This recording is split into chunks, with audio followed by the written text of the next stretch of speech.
A state election acts as a crucial assessment for the unity government, examining their capacity to win the trust of voters and govern effectively.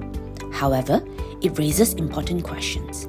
Do voters truly accept the unity government? Are they satisfied with the achievement made within a relatively short period? Join us, along with Professor Madya, Dr. Azmi, Hassan, and Professor Wong Huat, as we explore the potential worst-case scenario for the unity government if they fail to garner support from the voters in the upcoming state election.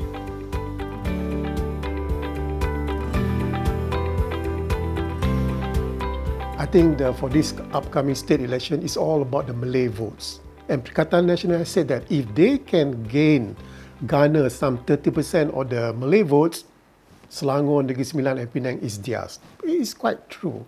So it's all about Malay votes. The problem in Pakatan Harapan is that they cannot depend on Amanah. They cannot depend on PKR in order to gain the Malay vote. Why? Because of DAP in Pakatan Harapan. So they have to depend on Barisan Nasional. So yes, I think it is the best strategy for Pakatan Harapan and Barisan Nasional to campaign it separately. Do not put some attachment to these two coalitions. And Pakatan Harapan need to demonstrate that Barisan Nasional is strong in the unity government. Strong, when I say strong, to the fact that Barisan Nasional is willing to go against DAP even though they are in the same unity government. I think that perception is very important for the Malays. They definitely need to campaign for each other. They need to pull their votes for each other. Otherwise, depending on their own support base, they would not be able to defeat PN. So they need to do what UMNO and MCA used to do in the past, to pull their votes together. However, it's very important for both PH and BN to maintain their distinction from each other. Because if they look too closely to each other, they look too similar to each other, then they will lose their appeal to some of their voters. So that would become counterproductive.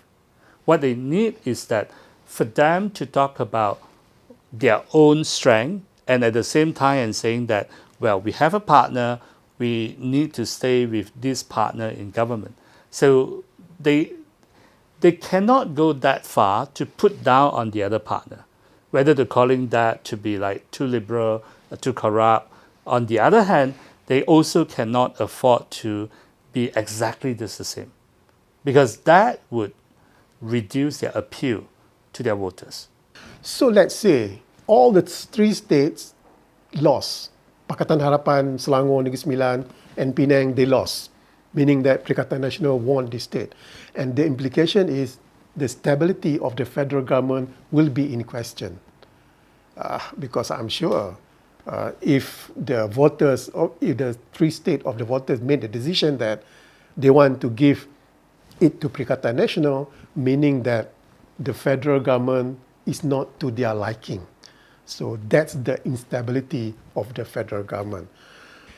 It will make that Barisan Nasional maybe, or GPS Sarawak maybe, to think doubly hard whether it is good for them to stay with the unity government or whether they should support Perikatan Nasional. As I said before, it's a referendum. It's a referendum for the unity government. So I would like to stress here is that even though it is a state election, but the consequences are the federal government, the stability of the federal government. It is very critical now at this particular juncture. The worst scenario need not be even PH losing Selangor. If UMNO get wiped out in Selangor and Penang, UMNO would sink into a panic that it would not survive GE 16. That would lead to two options. One is to do serious soul searching, reform and reinvent the party. But this approach is unlikely to be taken because it would mean criticisms or negations of Party President Zahid, who strongly controls the party now. So the other option they would do is to blame it on the federal government for not being Malay enough, pro-Malay enough, pro-Islam enough. So they would then, some would say that the party should pull out from the government. Others would say, yes, no, we should stay on, but this government need to change its policy.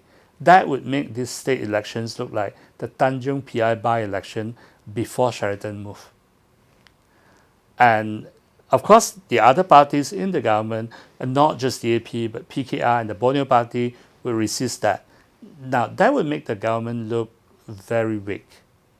And some of those UMNO MP who are close to PN may then throw in the towel, resign, and call for by-election. What they want to do is to prolong the instability up to the point that some Borneo parties would say, well, let's just switch side to support PN. So that would be the worst scenario that we can see. It's not just only for PH or the federal government, but for Malaysia as well. I think if you want to talk two issues, economy or race and religion, I think for the Malays, the race and religion is much, much more important. I think that's where Barisan Nasional need to demonstrate that they are strong in Pakatan Harapan, in the unity government. Who would decide the outcome whether we can get into that scenario? It would be a party, likely the largest party in this election. It's not PH, it's not PN, it's what I call PAMU, Parti Aku Malas Undi. People who do not come out to vote, they would let others people to decide for them. And when very few people are voting, an even smaller number of people would be really the kingmaker.